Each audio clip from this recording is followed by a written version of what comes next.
Hello, and welcome to episode 54 of Cutscene Convos. Yes. This week, we're going to be discussing Static, Bad Batch episode 7, Bad Batch episode 8, week 3 of Vox Machina season 2, as well as the DC slate and how it is bigger than just the films, before wrapping ourselves up with Gorilla Grodd versus Mr. Freeze in our superhero showdown. But before all that good stuff, Hori, how's your week been? My week's been pretty decent. Started off with some serious FOMO for Apex, but Yeah.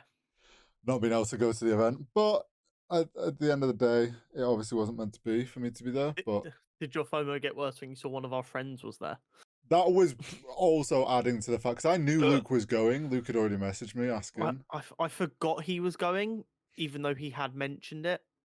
Because up until like a few days before, I wasn't sure, and he'd messaged me like the day before he was flying back from being in America. Miracle. To see if I was going to be there, and I was like, no, sadly not. But the boys did. I think the boys did very well considering we had a sub.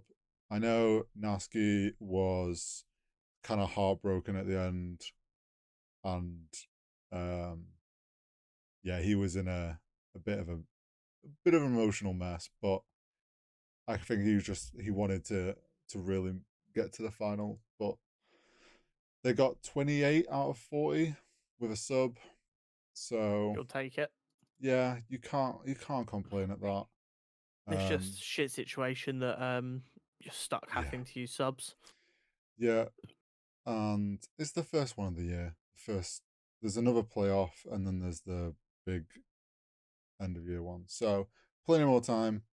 So that was the start of my week. Got a lot of love on the graphics that I did, which was cool. Hey, they were sick. I put out a tweet and it absolutely popped off for me, which was pretty cool to see. So, other than that, I've been grinding Destiny. Destiny's really got you by the balls, hasn't it? Well, I always loved Destiny. I just never had like a solid trio that would be on, because Destiny's very much a like daily, weekly grind. Yeah. So there's a lot of, it's like without people, it gets very repetitive very quickly and like kind of tedious.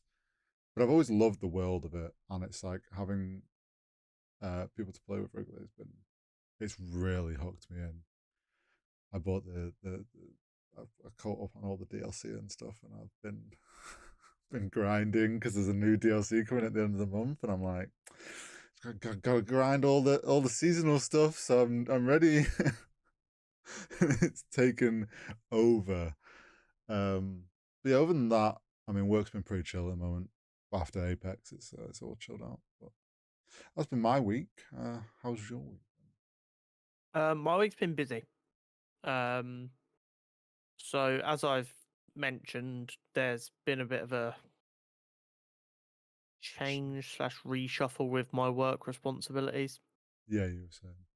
And that's kind of come to a crescendo this week with me handing over one of them responsibilities to a new party. So it's been just busy getting that done while continuing with my main responsibilities now. But that's all wrapped up and done. Already seeing the benefits of the change. Just Nice. by being able to be more focused on a task. But now that I'm almost solely on project style work, as you know, timelines change. And on Monday I was delivering training. Then Tuesday, Wednesday, Thursday is project. I'm off tomorrow and Monday because I'm away for a stag do. So it's kind of like, this timeline has come forward and you have 3 days to work on it instead of 5. But we are now ahead of schedule because your boy is goated. So it's not too bad. Just very busy week. It was like work Monday after a long day of giving training, which I'm not someone who's done like a qualification of giving a particular training. I was just like training the person who's going to be taking over one of my responsibilities. So this is what I did. Yeah, so like it's a lot of like, it's not as natural to me as it would be to some people. And then Tuesday was my dad's birthday, so I was out late for dinner. Wednesday was just Wednesday trying to catch up on stuff for this, and then it's Thursday all of a sudden. I'm like, wait, where the fuck's my week gone? Just chaos. But all in all, it's good. I'm now not back in work till Tuesday. Away for a friend's stag do, and then it's the Super Bowl on Sunday. Oh, it and is. Yeah, just alcohol and more alcohol, and it's going to be a grand old time. I forgot it was Super Bowl. But let's get into this. Yes. So, in honor of Black History Month, and also the James Gunn DC slate, and characters I'd like to see done in live action, Static is our character profile this week. Now, some people may recognize Static from the cartoon from my childhood and Hori's young adulthood, called Static Shock. I don't remember. Okay, so a quick preface. Static was not, as far as I know, originally a DC character, and either the company or the character got bought by DC down the line.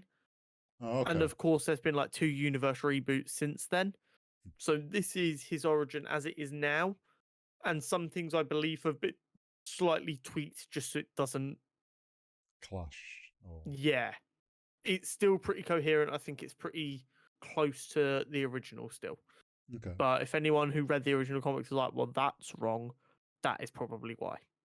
Anyway, Static, aka Virgil Hawkins, first appeared in Static #1 in June '93. Grand scheme of the world, relatively young character. Oh, then I'm relatively young. He was born in Paris Island, Dakota City, in an area surrounded by gang violence. However, Virgil and his family worked really hard to avoid falling into that way of life. Despite keeping his head down and focusing on his studies, he was relentlessly bullied.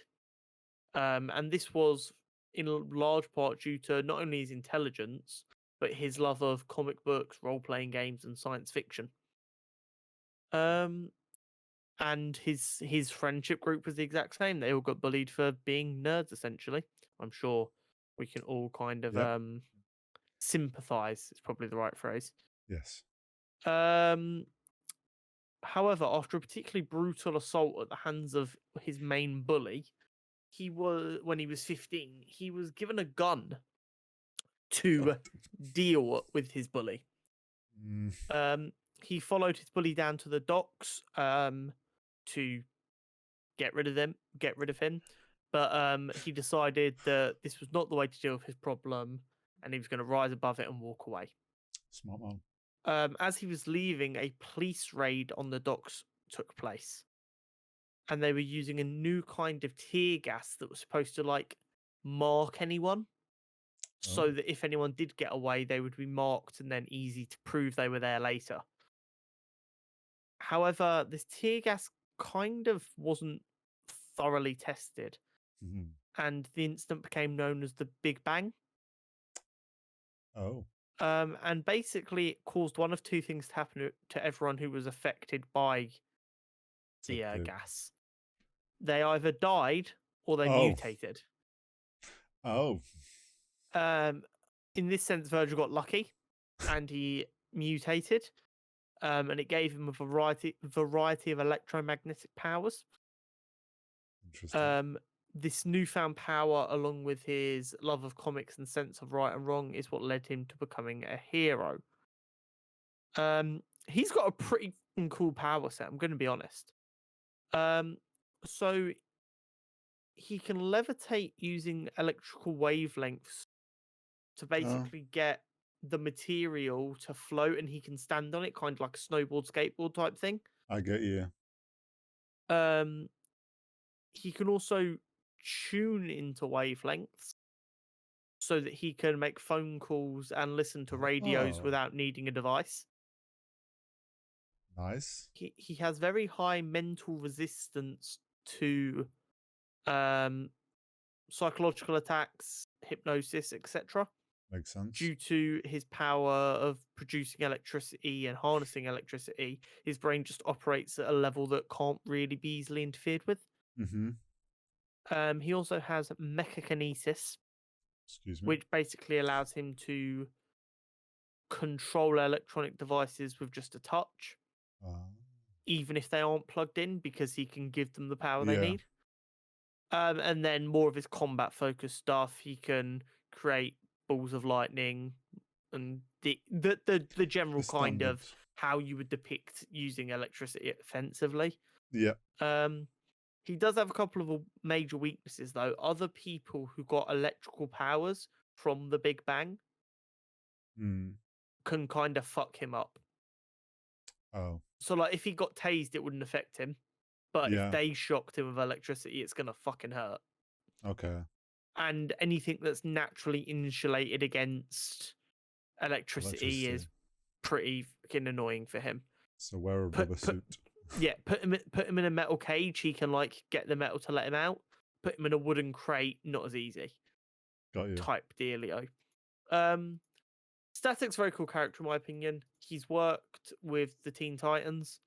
Hmm. Those who remember watching Justice League Unlimited in the 2000s probably remember him, as well as him having his own show called Static Shock. Um, he's a very cool character, Sounds it. and he seems just quirky enough that Hmm. James Gunn could have some fun with him. I can see what you mean by that. But yeah, Cool. that is Interesting person. Static. Yeah. Very, very cool guy, and I'd like to see a bit of him in live action.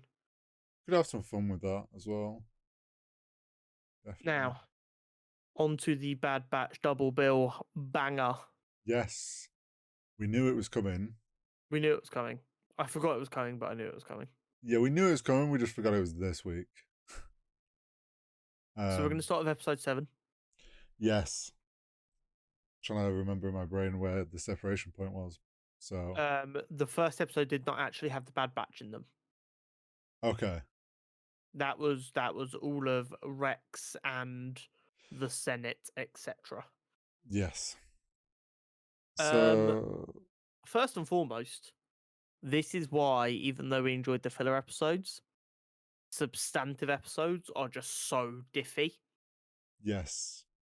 I forgot how much I miss like the political parts of the Clone Wars. Yeah, and once again, Dave's filling in gaps. Mm-hmm. Because like there's through Mando and through Obi-Wan series and stuff, we've started to get an understanding of there was something past that meant they started conscripting just your general public. Yeah. And from Andor and stuff like that. And we were just kind of led to believe originally it was because they destroyed the Kaminoan cities. But yeah, they it was weren't just kind of content like with just saying, yeah, we blew it up. yeah, everyone kind of just kind of accepted the fact that they ran out of clones because they couldn't make them anymore.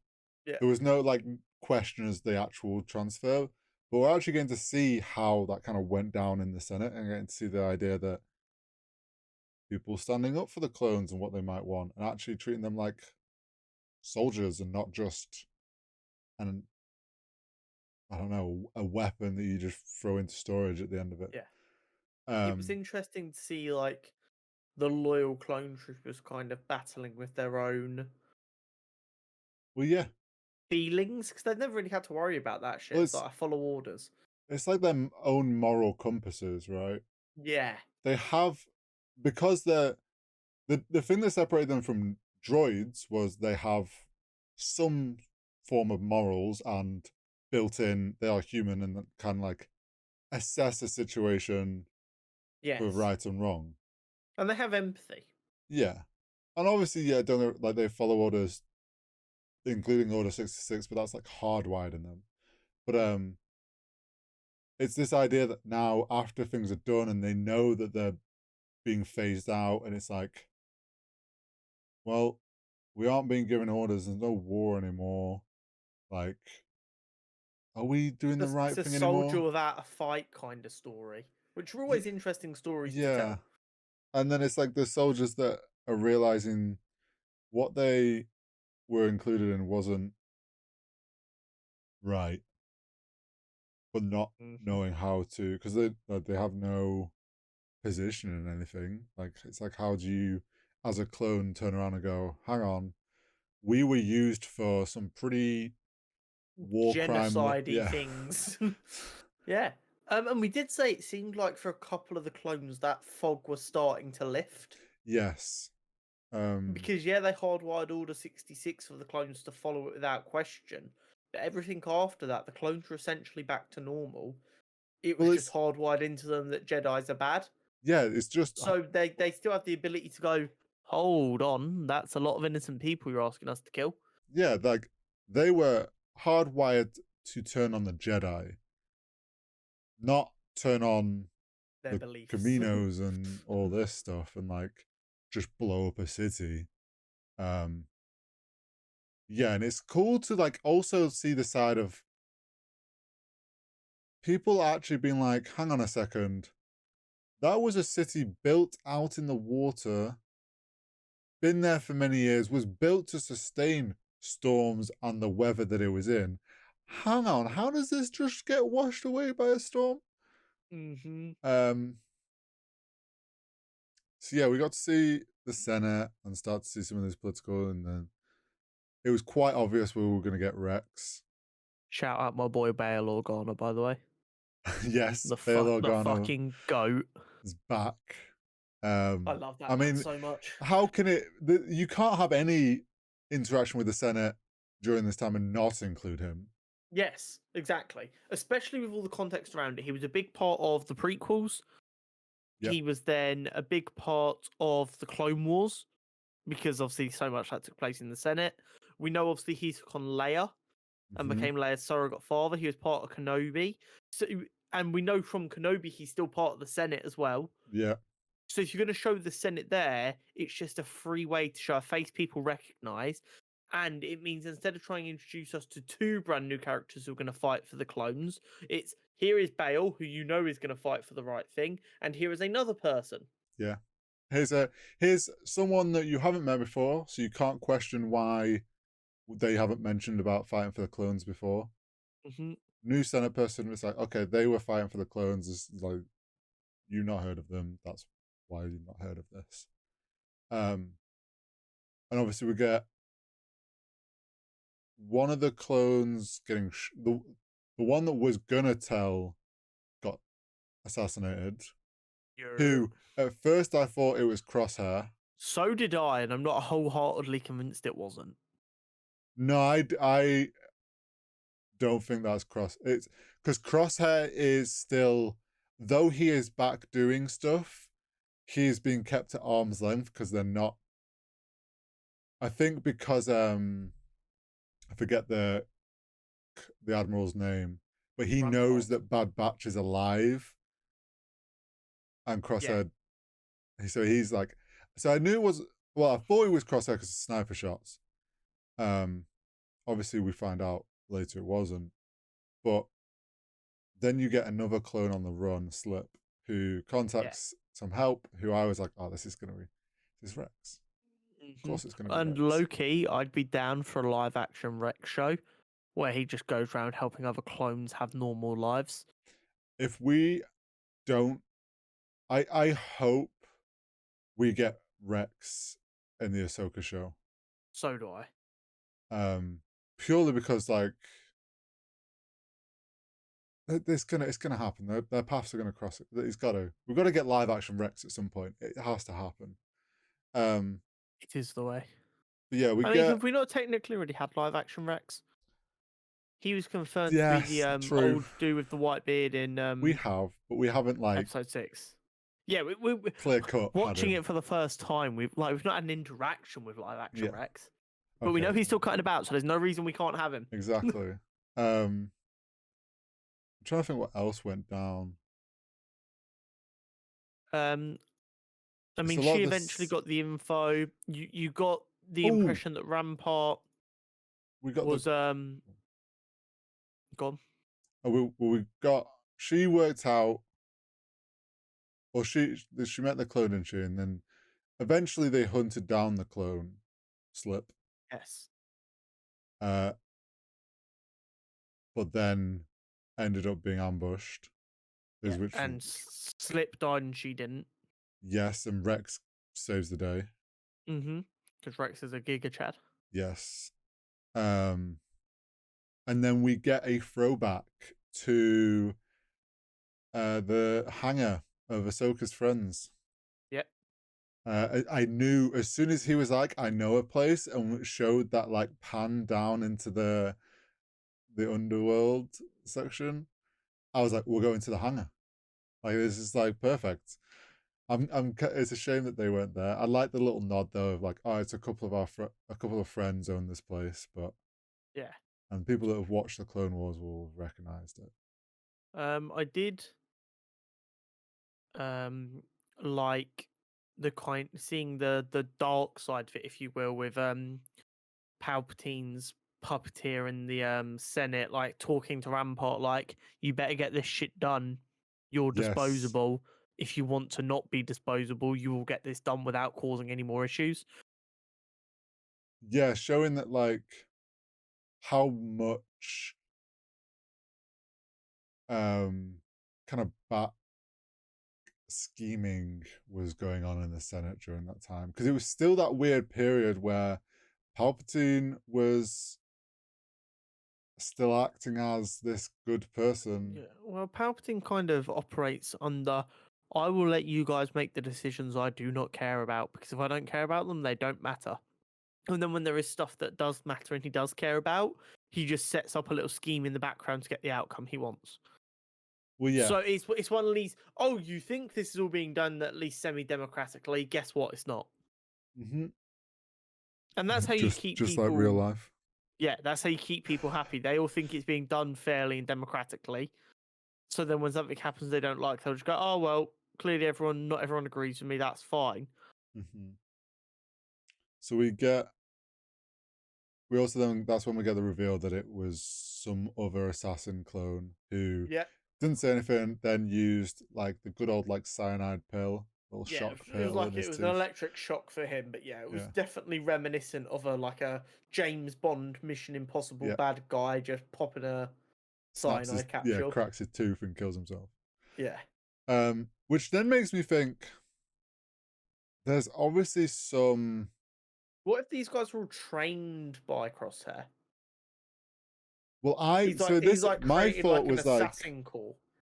Crosshair and the Bad Batch were an experiment, but I'm wondering if things they learn off of those guys and train those guys, they then train snipers and then trained...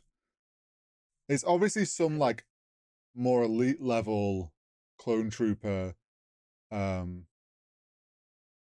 I also, as well as thinking it might have been Crosshair before we got the reveal, I was also thinking, is it a bounty hunter?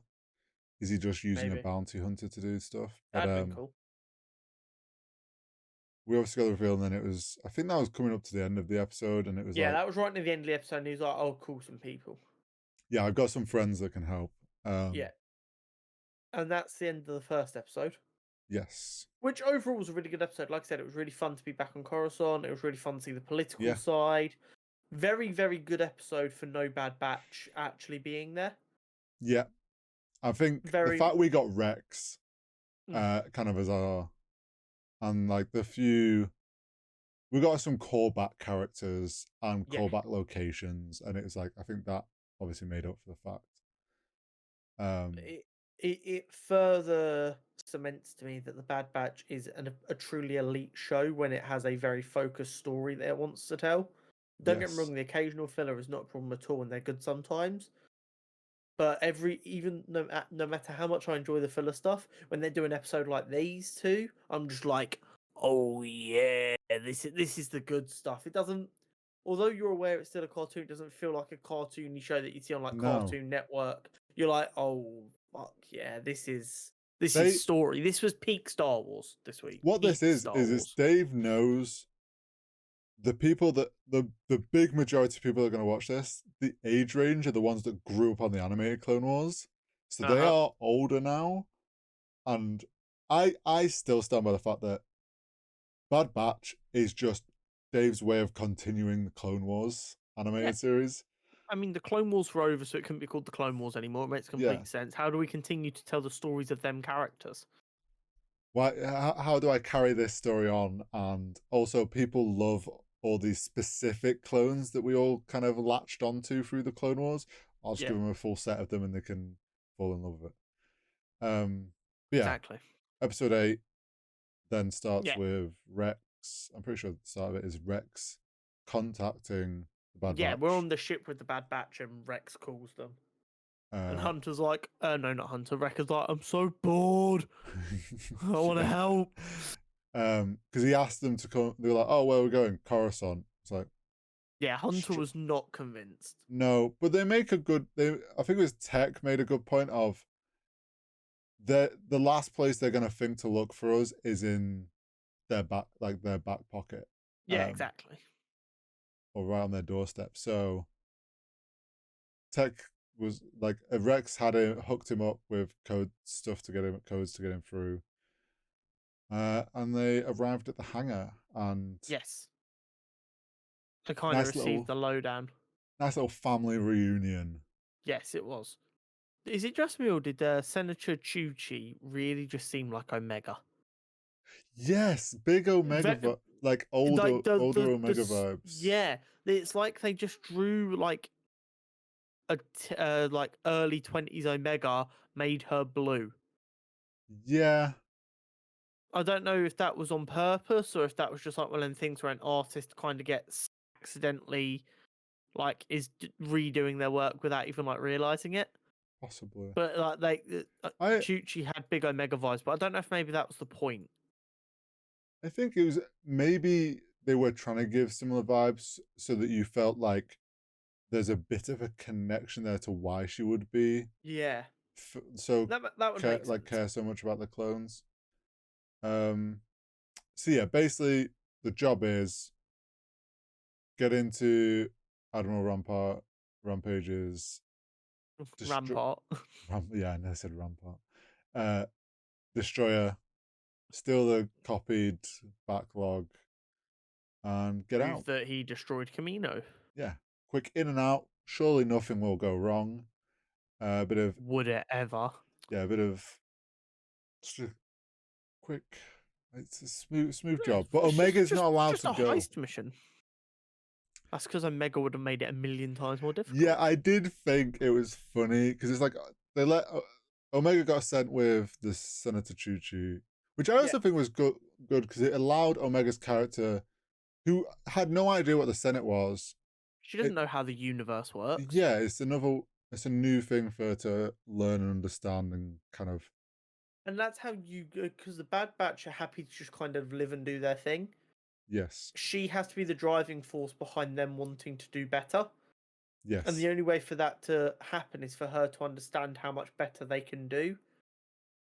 yeah, And and this is the also perfect way to do that. yeah, she's now going to get this idea of what the Senate is, where it's going wrong, and that good can be done. Yeah. Sometimes you just gotta like, but then also, well, let's jump ahead. But she starts to realize the problems with the Senate as well in this episode. But Yeah. And she's also well aware that no one gives a fuck about clones. yeah, but I And thought it was if you as a clone want to be cared about, you got to make some noise so that people yeah. can't ignore you. But I'm sure there's no symbolism in that. But um, it's fine. Star Wars has never been political. It's just funny no, space lasers.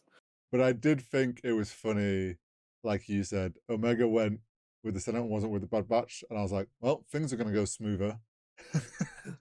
Omega's not gonna get Yeah, distracted doing something. you know Uh, it, brother. and we get like a full on Bad Batch and Rex, like full squad of boys being like in full efficient mode. Yeah, Um, it was an operation, yeah, surgical. it was like they were back to being the soldiers that they were trained to be. Mm-hmm. Um, which was a nice kind of like also remnant of when they did that mission together in Clone Wars when Mm. Rex gets them in to help. I think it was in And Bad then Batch season 1, actually. yeah, and then you had Chi trying to stall the vote so they could get this evidence. Yes.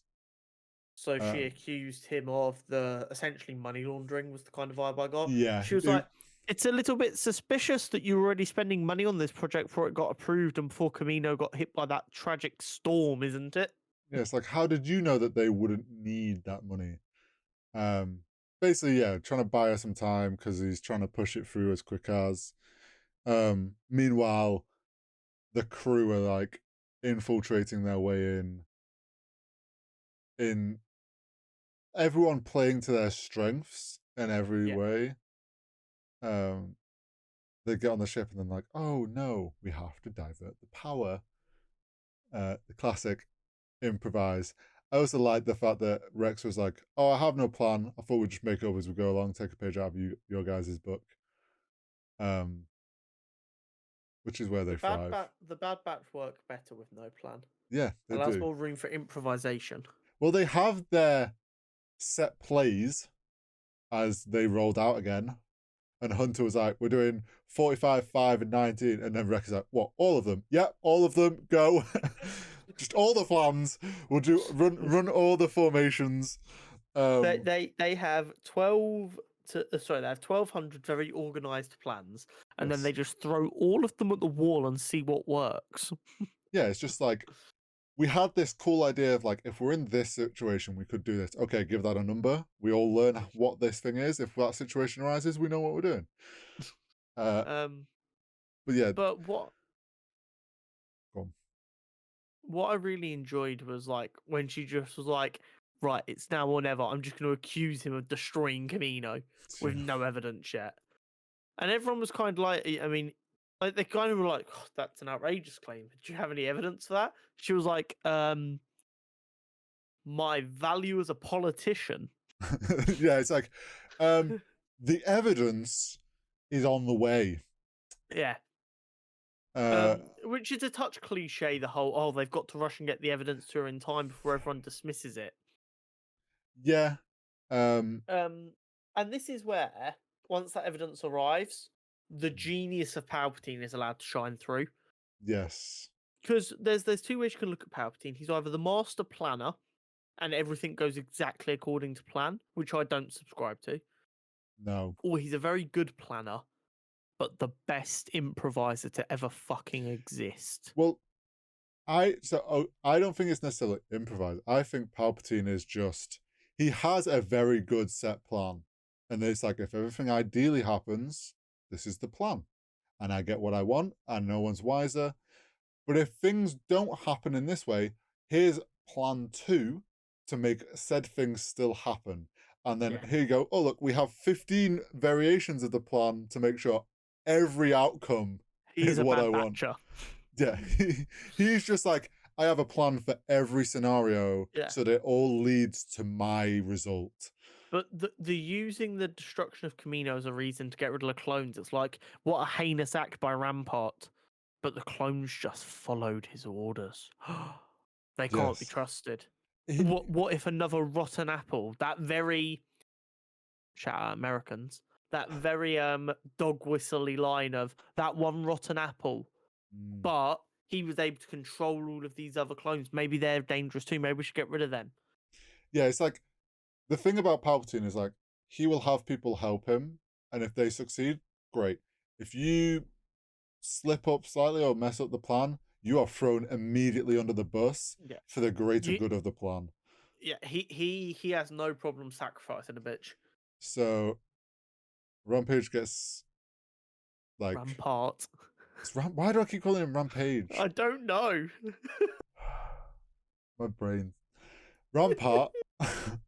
um Yes, He was obviously. still surprised when he got thrown under the bus, though, Yeah. which is really funny to me. It's like this his like Palpatine's manservant Don was very clear for the last like 2 episodes. If you fuck up, it's your head. It's like that thing of like, oh no, surely that's us all talk. We just say that to the people because obviously we want like the people like we try to control. I'm too high up. I'm too safe. No one's safe. No one would dare touch me. Anyone under Palpatine is always in danger. The only person not in danger is Palpatine himself. Question. Go on. Do you think we get to see Vader?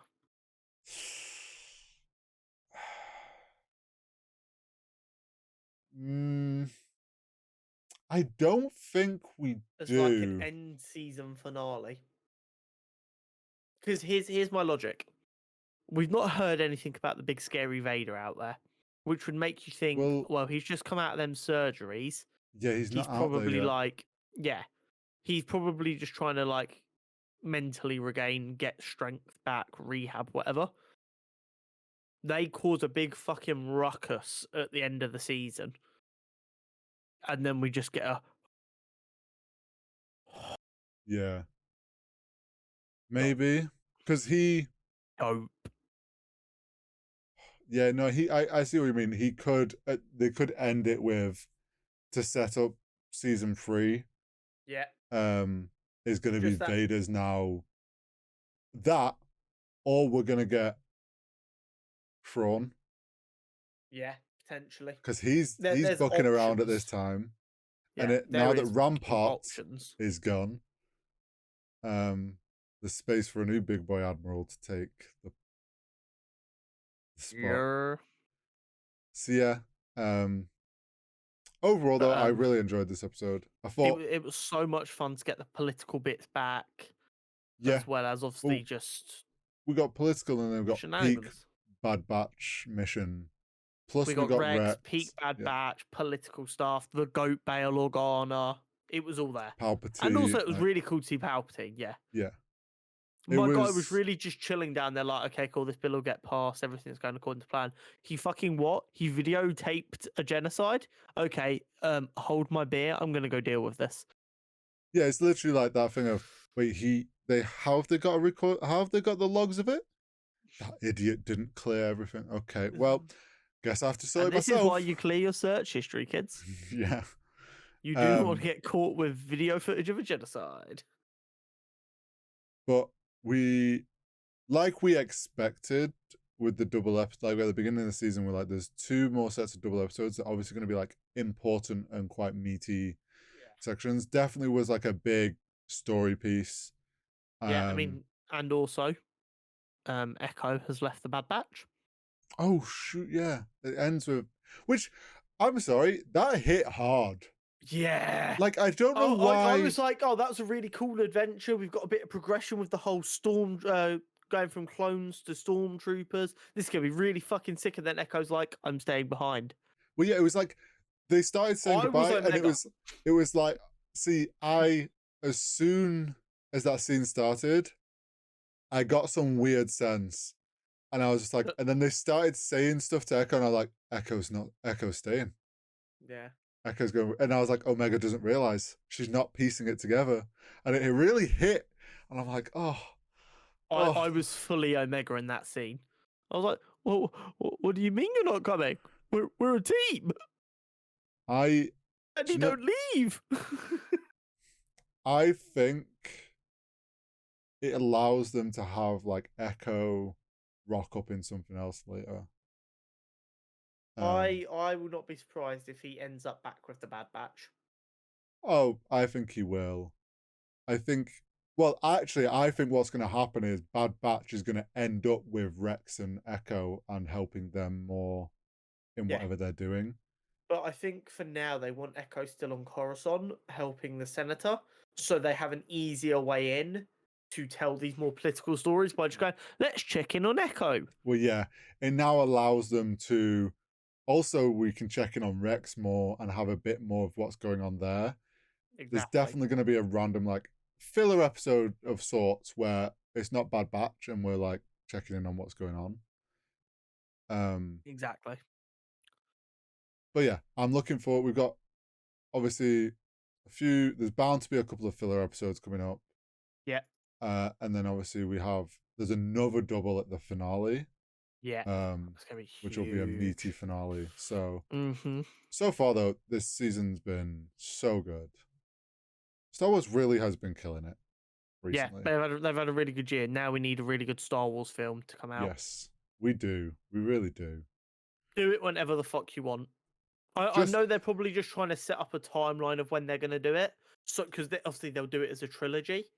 And obviously they're going to be starting with brand new set because they're at the Skywalker Star. So I get why it's taking a little bit longer. but with how good the Star Wars stuff is on Disney Plus right now, I'm literally like, I want to go Do to you the know? cinema. I want to sit down and watch Star Wars for 3 fucking Do you know what hours. I bet they're struggling with? I bet they're like of two mindsets, right? So all this stuff on Disney Plus has been so successful, like Mando, Andor, tying in and filling these gaps. It's like, do we want a new trilogy to tie in and kind of lean off the success of these things, so all like people are even more invested in it, or it's like, or do we take the risk and go completely new? And if we Yeah. do, where the fuck do we go with it? Yeah. Um, I get it. I get it. I would be of the opinion, go somewhere new and just give Dave the sole responsibility of tying up this era of time. yeah, I think they need to go to a complete different timeline. Not so long ago in the galaxy far, far away. Just last week in a galaxy far, far away. Just last week in the galaxy round the corner. But yeah, hopefully we get a film soon. I'd love that. That'd be really Yeah. cool. Right, on to week 3 of Vox Machina season 2. Yes. Oh, Bangers. This show does not miss. this show is getting better and better. And before we get into like the Vox Machina stuff, obviously we talked a couple weeks back about that Mighty Nine is getting Yeah. animated. I'm now seeing on TikTok like so many clips, and all the comments are like, I can't wait for this scene to be animated. Now we know an animated show. It's like people have got like, there's too many. There's too many moments from the live show that we're like, we need this animated. So yeah, I'm like, they're producing gold, and I can't. Like, I'm so excited for a season 3 of Vox Machina when we get it, and to get all these other animators. Like, it's gonna be so. Is Vox Machina guaranteed to get a 3rd season? Yeah, they've confirmed it. Oh, fucking result. Because so Yeah. before they were doing like press things and they were talking about season 2, and then they ended it with like, oh yeah, season 3 is also confirmed, by the way, guys. Like just throw it in there. August. Because essentially Matt was like, the Chroma Conclave story arc is too big of an arc to condense into one season. Yeah. And Amazon was like, yeah, Valid. sure, we'll have a 3rd. So okay, bro. yeah, sure, print us Here more is a money. butt ton more money. Yeah. So yeah, we got episode 7.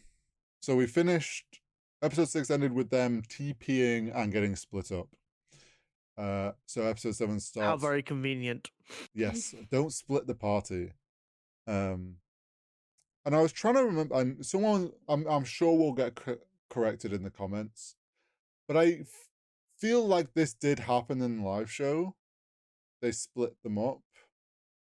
I'm pretty sure that did happen, and they did this like split thing. But yeah, we got Vex, Vax, and Percy And Keyleth in the Fey Realm. Yep. Fey Realm, not the Fey Wild, because that's Wizards of the Coast. And then you had Grog, Pike, and Scanlan ended up somewhere back home. Just mainland, wasn't it? Yeah, they were on Material Plane. So But of course, Pike was fucked up. yeah, Pike was stabbed. But in the Fey realm, you got Percy being like, we're in the Fey realm. I studied this as a boy. So he then Percy proceeds. is such a fucking Tory. Well, so here's the thing, right? When you think of all the characters in that group, who is like kind of the biggest outlier that like shouldn't really be there? Oh yeah, it's Percy by a mile. Exactly. That is exactly what Percy's meant to be. And it's so funny that like people that are watching the show are starting to see this, because it's like Percy is just a fancy, he's just a lord's son. He's a fancy boy who, if the Briarwoods hadn't arrived in Whitestone, yeah, he would be literally in Whitestone studying, doing Percy shit. Yeah. Like he has no probably business being a massive tool. Yeah, he has no business doing all this, but that's why we love him. But yeah, Percy's like, oh, I know the Fae. I studied this. I'll show us the way, and then proceeds to struggle to show them the way, which, by the way, is because his character did study it, but then he rolled terribly Yeah, on I did get recalling the said impression. information. Yeah, I got that feeling that it just he could not remember shit, Yeah, or potentially I forget the name of who was playing DM. Matt, is it Matt. Matt? Yeah. Yeah, or Matt was just kind of like, okay, cool. You are allowed 1 hour to look at this book, and then you have Mm. to recall it yourself. It was going to be one of them two things. It'll have been, I think I remember it'd be like Matt getting him to do like history checks and he's rolling really poorly. He's like, well, you remember something along the lines of this, but you don't really know. And so then Percy's just playing off as like, yes, I know the way, this way. just blind confidence. What Yeah, can go wrong? exactly. And they're like making their way through. I love the visual, the style that It they looked did. so good. Because the Full Fae, on acid trip vibes. yeah, the Fae is an acid trip. It's like the normal world, but high. That's the idea of Yeah. it. And it's like they pictured it so well. I love the idea of doing like the bioluminescent on the grass as they're Yeah. walking through it. That was really nice. And you got all these creatures and whatnot. And they're making their way through But some. they're not a fan of the Raven Queen's champion, that's for sure. Well, would you be a fan of what is essentially Walking Death? Uh, I mean, as long also, as they left me alone, I wouldn't be too fussed. so yeah, the Fae doesn't particularly take to it someone of the Raven Queen walking through their Yeah. lands, and also Keyleth can't talk to them because all the plants are high and she doesn't speak high. It's pretty much it. It's like it's basically being like in a foreign country and she doesn't speak their language. Sorry, I don't speak stoner. Yeah, it's like being in Amsterdam and not knowing what can't speak anything. So What's they're this making. woman trying to say to me from behind this glass? um, there are gonna be some people who get that, and some people are yeah, confused as fuck yeah, right now. yeah. And they're making their way through, and then obviously we get to see like Vex and Keyleth end up getting what is essentially charmed. I think they Yeah. rolled bad on a con save or something and get like Well, yeah, because they shot the arrow at the blobbery thing, and yes, then and it's kind of like spore. poofed gas Yeah, back out them, and then they were just fucking blast. I want some of what they're having. yes, they were having a hell of a time. Um, Meanwhile, Vax and Percy are trying to fight this thing, which Fighting for their small lives. Easter eggs for how Percy was fighting. I don't know if you picked up on how he kept struggling with his glove. Yes. So Percy was a custom class that Matt made up Okay. for him called Gunslinger. Cool. And there was a mechanic to balance it out because obviously if you just had a gun, it'd be kind of OP. Mm-hmm.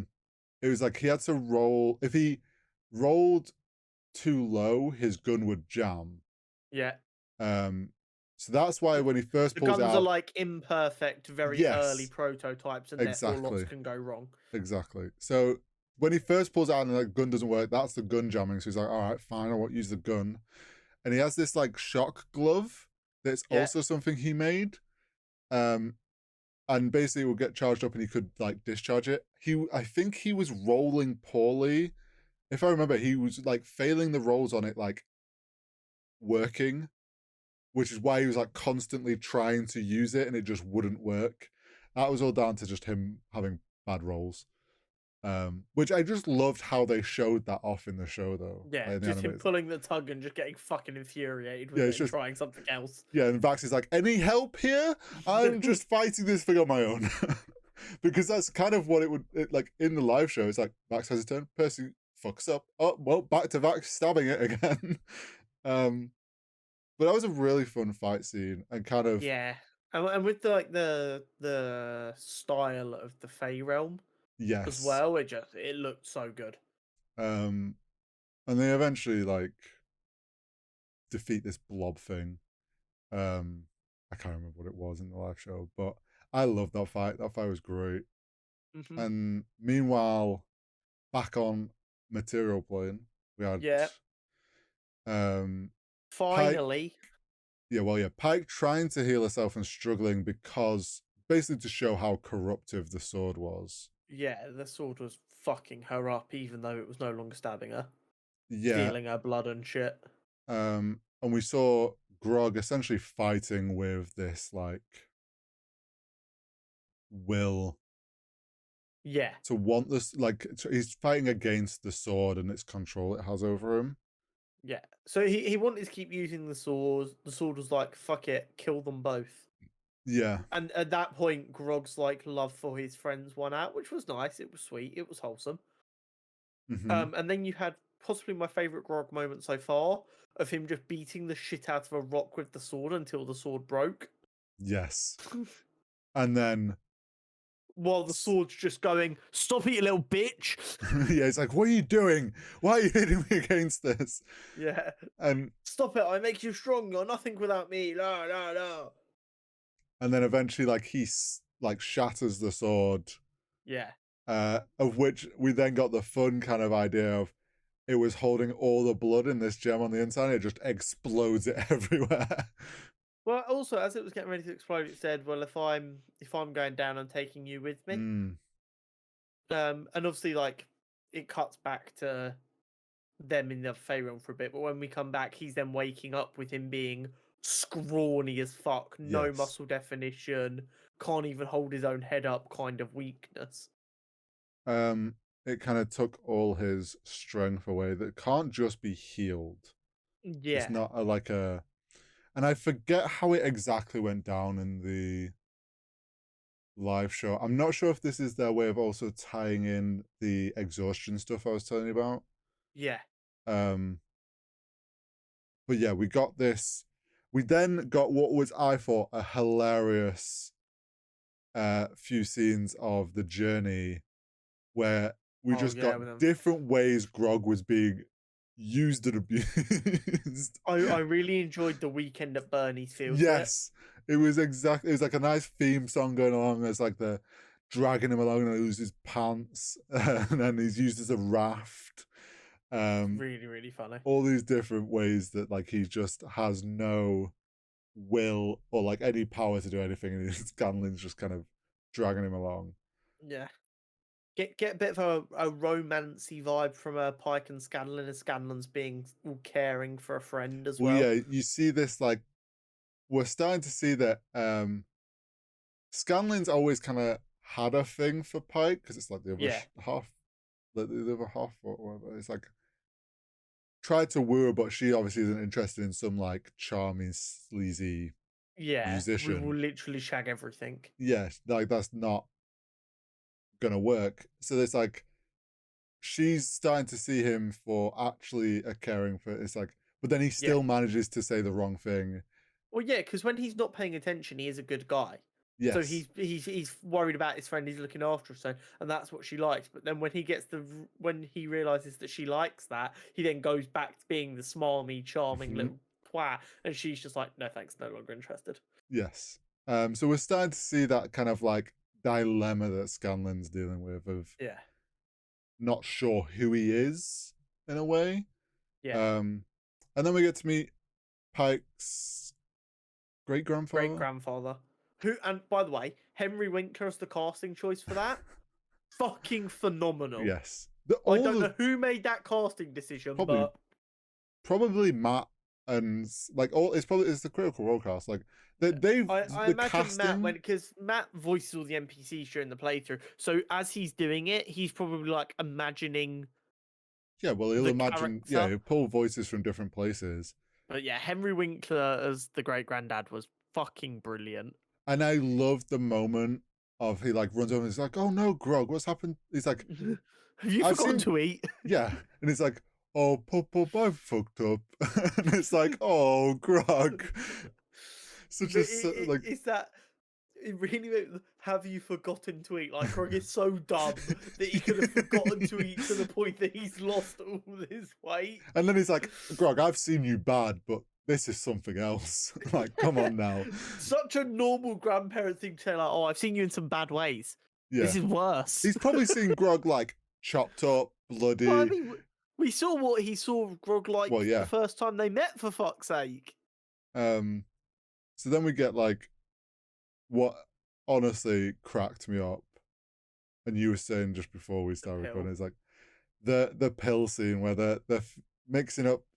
Pop-Pop's mixing up this pill that's apparently going to help him, and then they're like, so, oh, I can't eat that, and it's like, How am I well, supposed to eat that? This big pill the size of his fucking head. and Scanlan's like, well, it's a good job you don't need to eat it. Yeah. And everyone at that point is like, oh, we know where this is going. Yeah. And Grog hasn't worked it out yet, but we know. Yeah, the audience knows, and Scanlan can't wait. Yeah. He's like, I'm familiar with both ends. It's like, all right, Scanlan, relax. Yeah. And they don't even have to show it. We just get the audio of Grog going. No, but I really enjoyed the way they did it with Pike's head blocking everything. Yes. And then you see Scanlan go back like this. You hear Grog's oof, and it cuts to the other half of the team. Yes. As they come up to the Elven city. Well, before that, they finish that fight, and then they realize they're being watched. Yeah, by what was his name? Garmelie. Who is I forget what that type of creature's called, where they've got goat legs. Lord. No, they've got the goat legs and. It's the I don't know what they call in D&D. But you know what I mean. Yeah, it's the same in mythology, no? Yes. Half goat, half man. A fawn? Yeah, I think. And or a satyr? Oh, satyr. They're a satyr. That's it. And he's there with a notebook doing some quite lewd that was sketches, really funny. Which he's like, oh no, don't look in there, don't look in there. That wasn't me who drew that. That wasn't me. And you just got Keyleth all innocent looking at it, and you just see her eyes like go like comically large, just like. And then they show Vex as a look, and she's like, "Oh," and Percy's like, "Oh." Well then, but yeah, that I'm pretty sure that moment happened in the live show when Matt was like, "Oh yeah, you look in these sketches and they're not quite graphic. Realistic." And Garmelie's like this trickstery character that's like, "Oh, I'll show you the way. Sure, you don't want my help," and they kind of refuse his help, and then they. I think this is where we get into like episode 8. Yeah. We come across Vex and Vax's home city, which they explain in times of like great trouble. An emergency. The city itself can basically go whoop, and just disappear and reappear somewhere else. And... Which is OP as fuck. Can we work out to like get rid of Luton? It's OP as fuck, but also just hang on. Think about from the Feywild side, where imagine you're just like, obviously it's just creatures and stuff there, but imagine you're just there chilling in the forest, and then next second, boom, there's a city. Yeah, honestly, just like crushes half a forest. But they try and sneak their way in and get caught. So then they're like, well, guess we're gonna go see Dad. Is it just me who found it a bit strange though that the elven guards pointed on the two elves to go, who the fuck are you, and not like the creatures that clearly weren't elves? Yeah, I mean, they're just... That just seemed a touch weird to me. I think it's just because they were at the front of the...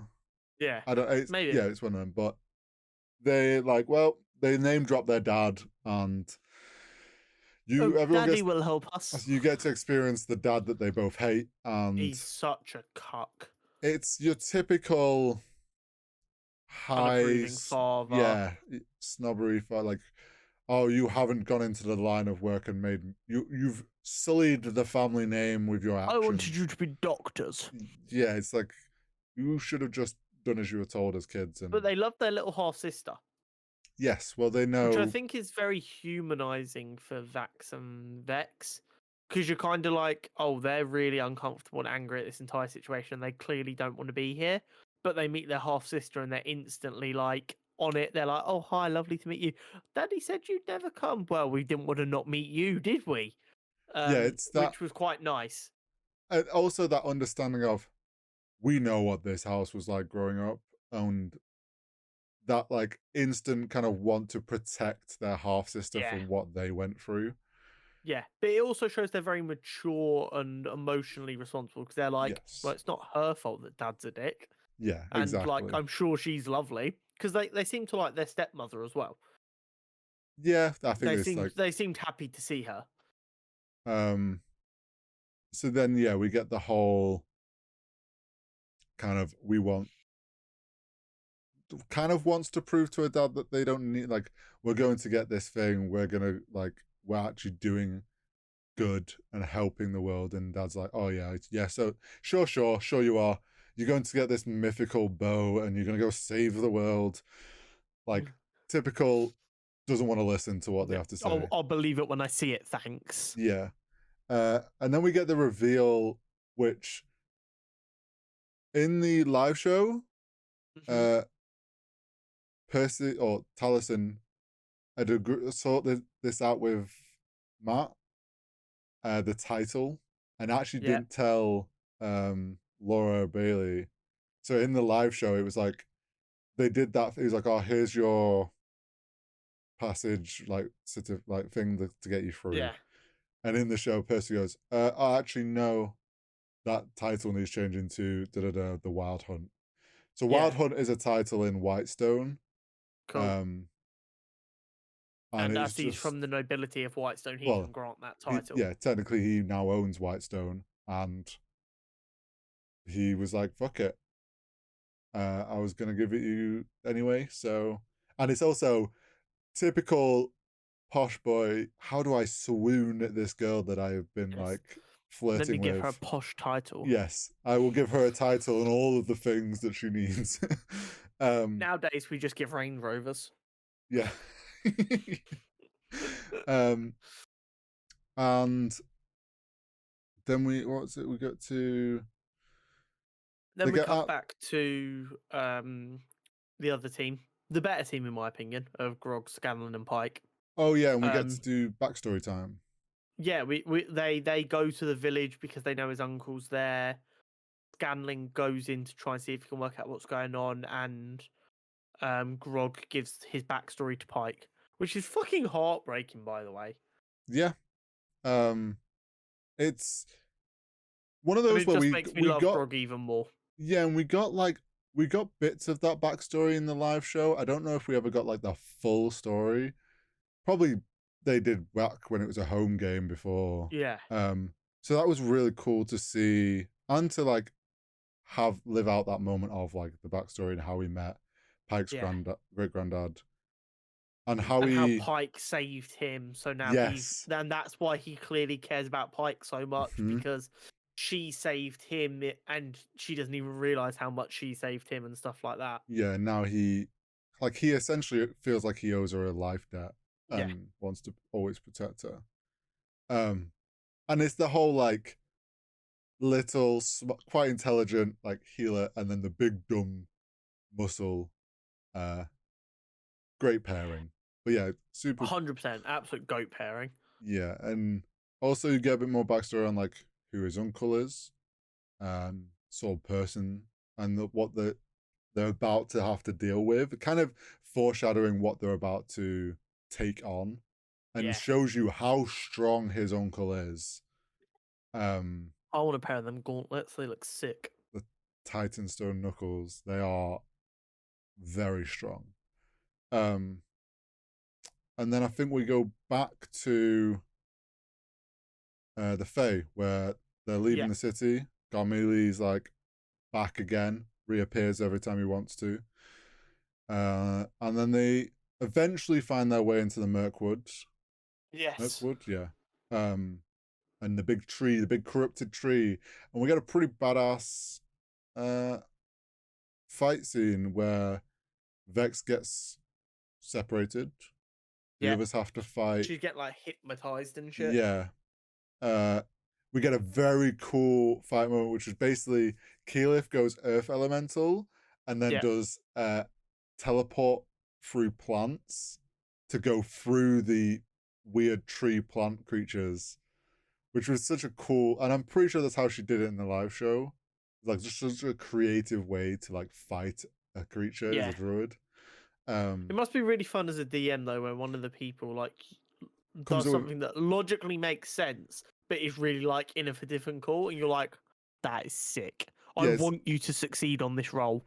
it's that thing where it's like, so it happens in D&D a lot where like spell users will come up with a non-normal use of a spell that is actually a really creative and then kind of annoying thing for a DM because like, well, shit, that's not how that's meant to be used, but it works really well. And Just flying through the rulebook to see if there's any reason they can't try this. it's like, this is a really cool moment, but it's too strong, but I want it to happen because it's really cool, and it's like that internal anger, and I'm sure Matt felt it many a time.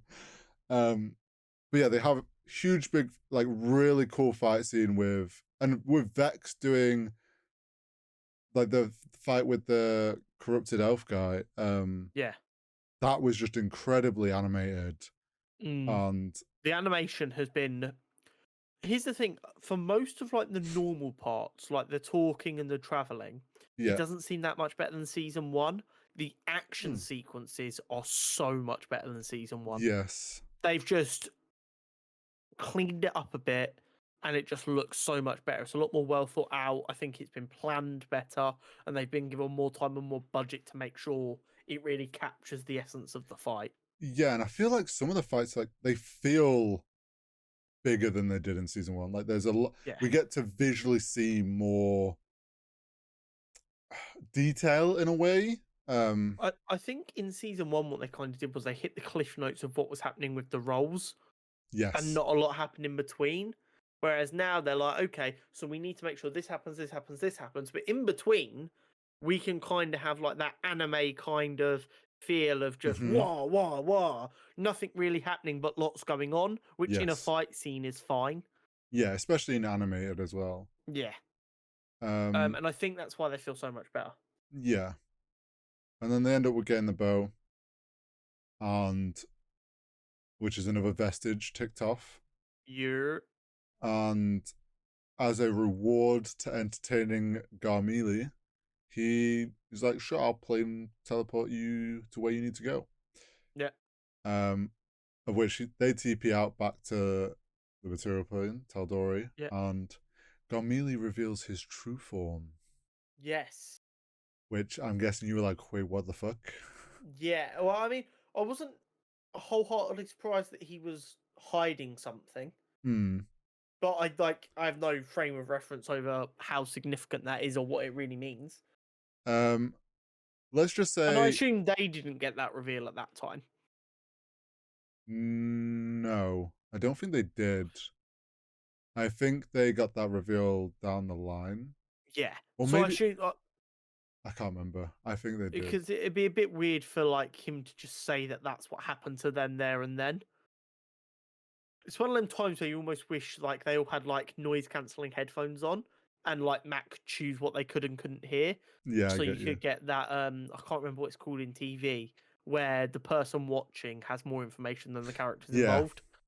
involved. Which obviously there's a bit they've added here, but it makes complete sense. Yeah. Because instead of the person watching the show having to remember in potentially a season's time when the characters get the reveal, oh shit, and Garmili was like that before, they now know, and it allows that element to be in there. Dramatic irony. There we go. Thank you. I'm trying to I'm trying to remember if they did it as a thing of like as they stepped into the portal, they see his form change. So he like teases something's not quite right, I but they think don't know what. but it's like they're already leaving, and it's like, but yeah. So is he not actually a satyr then? No, and he is. Let's just say he's quite powerful. He's a pretty spicy boy. He's a pretty spicy boy, and I'm pretty sure he shows up later on. Is he friend or foe though? He's friend. I mean, he is that personality you saw. So okay, cool. So that wasn't too much character. He just disguised himself. Yes. Okay. And then I think that's where pretty much episode 8 ends. And then episode 9 is back them to in Westruun. the village, yeah, trying to find Scanlan. Yeah, well, yeah, Scanlan has been gone for a while, of which he's come across a group of people. Hold up. Yes, and a very specific person called Kaylee. Yeah, another halfling. Yes, and do you feel like you picked up on anything interesting about Kaylee? She kind of looks like a female Scanlan. Did you also pick up on how she was reacting to coming across Scanlan. She didn't seem best impressed by him, Hmm. but she seemed aware of him. Hmm. Where? Is she an old groupie of his that he's forgotten? Bit deeper than that, but she's with a band. Also, that band, Wait, by is the that way. his sister? No, No. you're on the right track, but Okay, interesting. uh, Oh my god, she's his daughter. The man whore. The man whore. let's just say, don't Oh, they? the man whore. Yeah, but Don't there's be this. silly. Wrap your willy, kids. Well, this is fantasy, so um, so yeah, they're helping them escape. Obviously, you see there's a band of people that are very Yeah. misfit band that is Yeah. just. I remember them Vox getting Machina light. them getting described. It was like this big burly orc who is wearing flamboyant clothing and stuff, and it's like they're a band, and it's like, well, this sounds wild. Um, I can't remember their band's name, but it's hilarious. But they help them get out. Grog and Pike are like, well, we're gonna go find them because they're taking too long. Scanlan's taking too Yeah. long. Grog finds his inner strength without his muscles to try and do something because he doesn't care. He just has to go help his friend. Yeah. Of which they find them. They help them get out. Yeah, But and then then Grog's like, I've got to go deal with this guy once and for all. yeah, Grog's like, fuck this. I'm going to deal with my uncle. Maybe big, burly, dumb characters aren't that deep as other characters can be. There is something about them, though, that I'm finding with Rekka and that, where because their emotions are so cut and dry, and you like, it makes it a lot easier to resonate with what they're feeling because it's so obvious what they're feeling. Hmm. It's really difficult to root against them. Oh, yeah. Because they've kind of got like this dumb bravery where we're sat here going, it is a bad idea for you to go and fight him, Grog. But I get why you want to do it, and I trust you to win. So yeah, you the same reason why the fandom loved Grog was he is just that dumb lovable, like, and you understand it's very easy to understand where his character's coming from. And it's like, of course Grog's done that. Like if he does something stupid, it's like, of course Grog's gone and done that. That's fucking hilarious. Of course, why would he not think like it's like Of course, Drax why and wouldn't he? Yeah, being yeah. like so doesn't understand things and just takes it at face value. Um but yeah, he helps Kaylee and all the others get out and tells Pike and Scanlan to help get them out.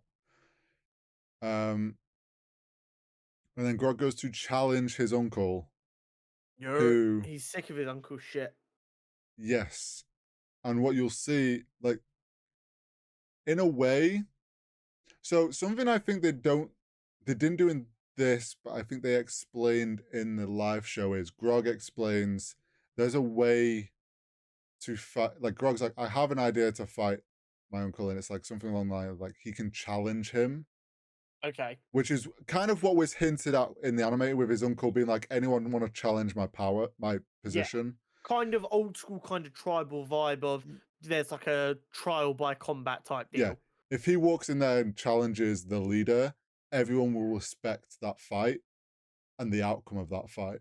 And that's honestly actually the smartest way to do it, because if they try to fight a full herd of Goliaths Yeah. and barbarians, it would not have gone well. Your best bet is to just deal with the guy at the top and then kind of tell them all to stop doing what they're doing and grow the fuck up and hope they respect that. Yes. So that's where the episode ends. If I recall correctly, that means going into episode 10, which will be out as you're watching this episode. Yeah. We will Be be getting that Grog going. fight. We'll be having that fight, the highs and lows and the tense moments of that fight. Obviously, the group reunites Yeah. during the fight. Yeah. So, there's some. I can already tell, knowing how that fight went and how tense it was watching it live, because obviously you're watching Grog one on one A fucking very strong character. yes. And it's like Grog's a strong class, like his character's strong and can hit hard.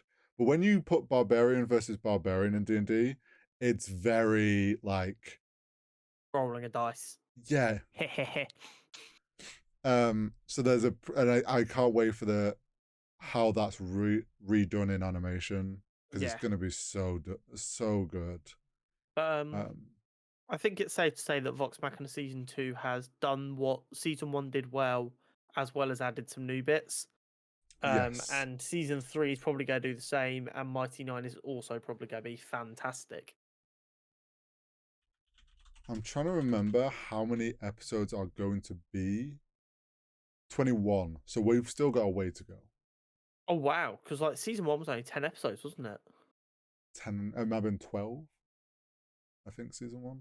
I thought they did 2 episodes a week in Season 1. I can't remember. But anyway, it's still a fuck ton more episodes than we had in Season 1. Yes. So which is phenomenal. we'll be getting 10, 11, and 12. So it'll be interesting to see where we end up Exactly. next. Following James Gunn's DC slate last week, Yes. it has been fucking wild what's transpired, and it has made me very angry at Marvel. For a first time in a long time. Yeah, because it just proves how lackluster Marvel have been. So, as part of James Gunn's slate, he was very clear that Supergirl's Woman of Tomorrow was inspired by a comic of the same name, a comic run of the same name. Mm-hmm. And that's why it was named that way. And he said, while it won't be like a shot-for-shot remake of said comic, that's what's inspiring it. Yeah. And as a result, that comic sold out basically on online retailers within like 2 days. Yeah, which is So everyone wild. kind of went to James Gunn, hey, what else is inspiring stuff? So then he said what was inspiring different projects that were being worked on. And now basically all of them are sold out in mainly on Amazon, but also in a lot of other online retailers. So, first and foremost, if you want to read these comics, find your local comic book shop. They should be able to order them for you because they have different processes. Yeah. I know that is definitely the case in America. I don't know if it works the exact same over here in the UK and in other parts of the world, but that's probably your best bet. See if that your local comic book shop can order them for you.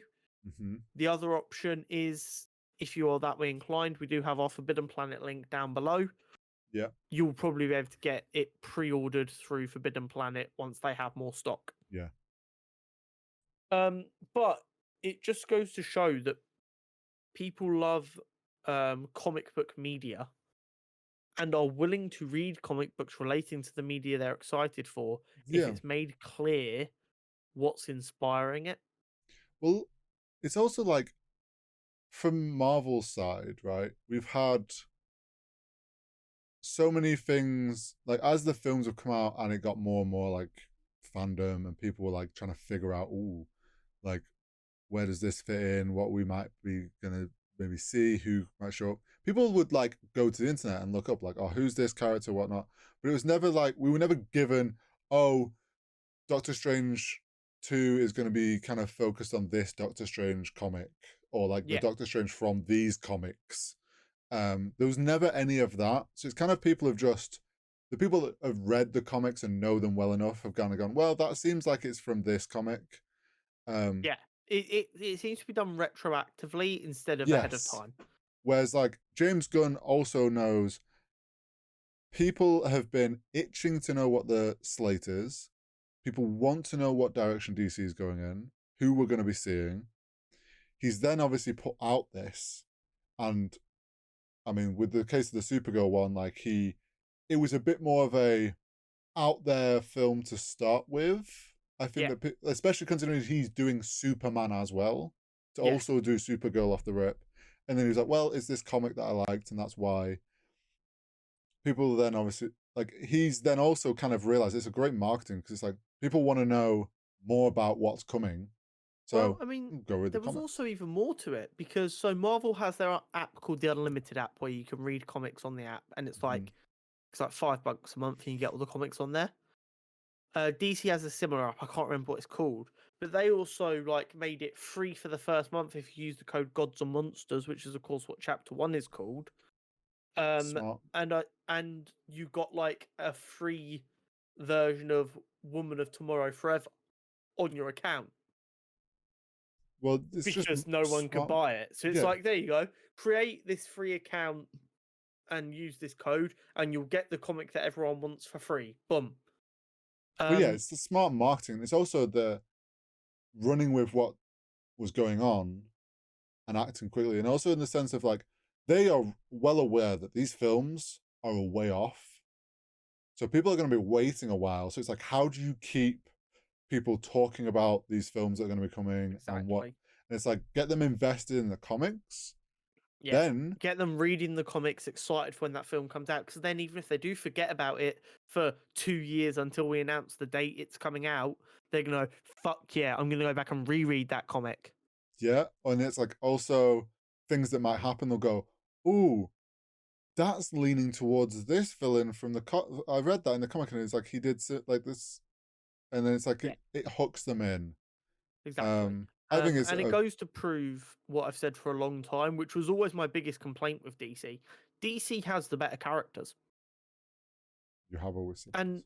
and I don't necessarily mean that as a slight, but if you look at what Marvel started with, the MCU started with, they didn't have the rights to Spider-Man. They had partial rights to Hulk that they were kind of leasing. They didn't have the X-Men. I know a lot of people now will not believe me when I say Captain America, Iron Man, and Thor were C and B list characters at best before the MCU. Before the Oh yeah, MCU, the Marvel Holy Trinity was Spider Man, Hulk, and Wolverine. The MCU changed that paradigm, and it cannot be understated how good a job it did of doing that. They made what they had work. But as a result of that, DC has all its characters. It has Batman, it has Superman, it has the Flash, it has Green Lantern, it has Wonder Woman. It's got its superstars. So well, they're going, fuck it, we're going to use our superstars. We can like I collect Spider-Man Miles Morales. I've now started collecting Detective Comics, which is Batman's main run, and the Flash. They're coming here every fucking month. Spider-Man and Spider-Man Miles Morales. Spider-Man still isn't owned by Disney or by Marvel. It's owned by Sony and they have to lease that character. Miles Morales, yeah, again, owned by Sony, not even in the MCU. Flash and Batman, they're in the DC universe. They're this being used. Big this fucking is difference. where if DC is smart and James Gunn does a good job and does this right, DC has full control of this, whereas Marvel hasn't anymore, and unfortunately has ended up relying on DC, relying on Disney Yeah. to essentially run well enough with the characters they could give them, Yeah. which has allowed them to get back some of the other characters. Let's not forget, it wasn't that long ago we thought Spider-Man was gone from the MCU because Sony and Disney couldn't come to an agreement. Yeah, and DC don't have to worry about that. No, Ever. and who was it that saved Spider-Man from doing that? Tom Holland Tom himself. fucking Holland, yeah. The actor had to go out there and get them to sit down and talk like grown-ups. Then So this is the thing. Forgetting all of that, Spider-Man is the greatest comic book character.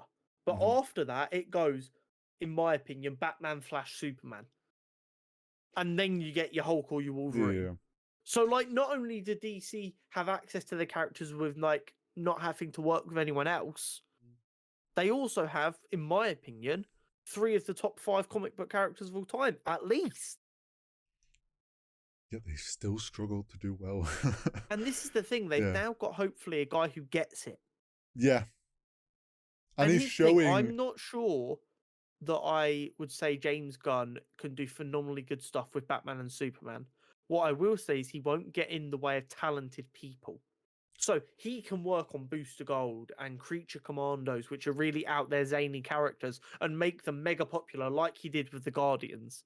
But then he'll also be smart enough to go, hey, Matt, you did a great job getting a fan-beloved interpretation of Batman. Do that again. Yeah. I trust you. It's also James Gunn is well enough versed in the comic side of things and a big enough DC comic fan that while he doesn't necessarily need to lead these films, directing them or whatnot, and he might not be the best for some of these characters, he will still make sure it's done right by the comic. Like he won't let anyone, Yeah. like he won't let Warner Brothers pull that in the wrong direction. Yeah. So I think, although I don't want to sit here and suck off James Gunn, I think I mean, we've so given far they Kevin are enough. taking steps in the right direction. Mm-hmm. I would And agree. as long as they continue to make right decisions, put the right people in place with what DC has to work with, they should be able to compete with the MCU very easily. I know, for instance, I will more than happily go and watch the new Doctor Strange film and then straight after go and watch the new fucking Supergirl film. I don't give a fuck. I'll live in a cinema, bitch. I don't care. Do you know what I'm also realizing? James Gunn is happy being the face of this at the moment. Like, and this is what DC needs because of all the mess it's had. Like, the fans need Someone to some be able to like shout at. some transparency in a way, and it's like having James Gunn sit down and record like a video and be like, right, this is the slate. Yeah. Like, I'm going to announce it to you, to everyone. It's like It feels more. It feels less professional, but in a good way. It feels like yes, James Gunn is talking. He's not putting a statement out through DC Twitter. He is no, just tweeting from his account. yeah, He's tweeting, look what I'm reading today. well, yeah, He tweeted, here is the slate. it's like he is, and like anytime there's been big like rumors or a bit of drama about like oh so and so, it's like he's addressed it, Yeah, and I think they've realized, and James Gunn's realized that like they need that till at least till this Gods and Monsters starts. I think yeah, once it starts, there'll be a little less transparency because obviously then you don't want to know give everything away. yeah. But I think it's good to get the fans back on board is to have this like James Gunn being there front and center and being like, look, this is what we're doing. I'm like, call me out if something's bad. I will take the front of this. And I And think that like you gives said, people more the only faith thing in they're him. not going to do is respond to abuse. If fans Mm, have a genuine concern, like if all of the fandom collectively went, James, why the fuck are we starting with Damien? I know you like him, but what the fuck? Is that not going to make Batman really old? He would have addressed that. yeah, Now, granted, it's not too big a concern for a lot of people. A lot of people like, I like the idea of starting with an older Batman. That's a lot of people's opinions. Me personally, I'm a little bit concerned, but it's not like the entire community went, what the fuck do you mean we're starting with Damien? yeah. That's a character we should be having in 10 years, not right now. So I think DC's been very smart with this and like bouncing off this comic thing and turning it into like marketing essentially, which is smart. And I also, more people reading comics is always a good thing. well yeah. Go pick up a comic book right now, someone. Go read one. Um, Turn this off, go read a comic book. do you know what I bet happens now? I bet Go on. Marvel are scrambling to be like, how do we now better market the comics Yeah, off of the films yeah, because 100%. they've seen Because this happen? like in some of the Disney Plus shows, there's like hidden QR codes that take you to online versions of the comics. Yeah, it's a cool Easter egg. Doesn't sell comics though. And don't get me wrong, Disney and Marvel aren't worried about selling comics. No. They aren't. It's not part of their business plan. They make enough money from the films and everything else. I am concerned about Marvel selling comics. Well, let's put it this way: Disney doesn't care about selling comics because that doesn't make them any money. Disney just It cares about. does. Uh, it does in They a still own. They own Marvel. Marvel. If Marvel yeah, I comics suppose, aren't but making enough money, it hurts Disney. not But Disney are like, well, the films are making enough money that yeah, as long as you're not hemorrhaging money, we don't give a fuck. exactly. So it'll But be it interesting as goes to well. Yeah, show that films can sell comics. yes. It also goes to show no matter what state that like a fandom's been left, like they've been dealt with, having someone in charge who knows what they're doing and is being transparent to the community, and himself being the one to front and center it, like, will rally a community back around. Like, 100%. everyone has slated DC for the last 5 years, and all those same people are more than willing to give James Gunn a chance because he is being clear about what they're doing. Yeah, exactly. So, Long may it continue. yes. On to the Super Showdown. Yes, not much news. Gorilla God. Gorilla God. Gorilla Grodd. Grodd. Harambe. Gorilla Grodd Yes. versus Mr. Freeze Mhm. in our third quarterfinal of DC villains. Yes. It's getting real up in this bitch. The advantage is given to Mr. Freeze. I have gone ahead and made the decision, although there is no record of this in the comics, it's the only logical thing I can think to do, that Mr. Freeze's armor is going to protect him from psychological attacks from Gorilla Grodd and hypnotism and stuff like that.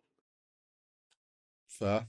I can get on board with him coming up with some modification or whatever. Yeah. I mean, the guy operates in sub-zero temperatures because of his condition. I think it's fair to assume that Gorilla Grodd isn't going to easily be able to manipulate his mind. He's also mega intelligent, which I'm Yeah. sure would play a part. Exactly. However, it's still not easy because while Mr. Freeze's suit does make him quite strong and quite agile and quite fast, sorry, not agile, quite strong and quite fast. Mm-hmm. Gorilla Grodd is a fucking gorilla and a strong one at that. He's also hyper intelligent. Yeah. He's not your ordinary gorilla, and he's also, as you say, highly intelligent. So It's not like he's just gonna stand there and let Mr. Freeze blast the shit out of him with his no. cold gun. No. And if he's intelligent enough to be like, oh, I tried to do my psychic stuff, and clearly it's not working. Okay, that tactic doesn't work. Let's use this tactic instead. I guess the crux of this fight boils down to, can Grodd break the cold gun? Because if he can't break the cold gun, eventually the cold gun will get him. But if we can say he's agile enough to close the gap and break the cold gun before Mr. Freeze can get him with it, at that point it's gorilla versus man, and that only goes one way. I mean, gorillas, although they are quite agile. I feel like he could very easily close the gap on Mr. Freeze. Yeah, 100%. I think gorillas being as fast as they are, Grodd is obviously Grodd. Why am I struggling to say his name so much today? Grodd. Don't know why I had an extra sound in there. Grodd. You struggled with Grodd. I struggled with Rampart. I nearly said it wrong again. Yeah, you almost said Rampage again. I could feel it. Oh. But yeah, I think he's more than capable of closing the gap. But I think it's only like a 50-50 on if he's closing the gap or not, which still leaves the whole fight up in the open. But it is that is the crux of the fight right there. I guess the question is, who do we think is more affected by the bloodlust into potentially making a silly mistake? And I think in this situation, Mr. Freeze can't really make a mistake, if that makes sense. Grodd can make the mistake of just running straight at him, which makes him an easier target. But Mr. Freeze is just going to be trying to shoot him with a cold gun. He can't make a mistake there. So do we say, because of the bloodlustedness potentially impairing decision making, is Grodd more likely to make the mistake, therefore giving Freeze an easier opportunity? I get where you're coming from. I'm just like, is he even bloodlusted? He's still highly intelligent. Yeah. And it's like Grodd's also like, he's gonna know to not go directly at him. Okay. Is my thought. It's like, I feel like he'd have a good enough understanding of like just in general how any gun works. Like you don't run straight at it. Yeah, that makes sense. Um, it's whether he quite realizes how much the cold might affect him. Yeah, Oh, a tricky one. And it I think we is. get to do our favourite thing. I Oh, think we get to leave it up to the audience. okay.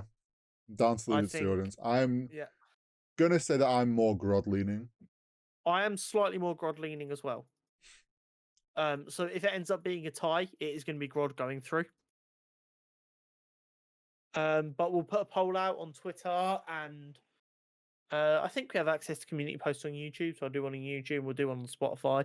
We'll put all them numbers together and see what we come out with. Yeah. And if it ends up being tied, Grodd goes through. Very simple, very easy.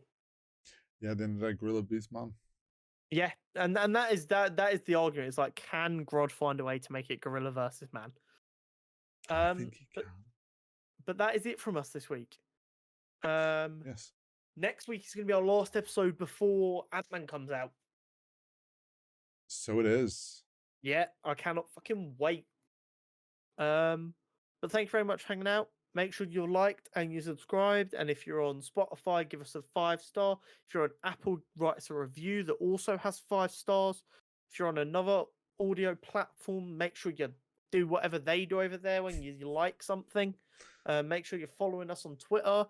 In the next couple of weeks, I'm going to start reviving the TikTok again. We might have an Instagram account out there if you can find it. So there's many things happening. Yes. On the But Super most Bowl. importantly, have a lovely, lovely weekend. Yes. We'll catch you in the next episode.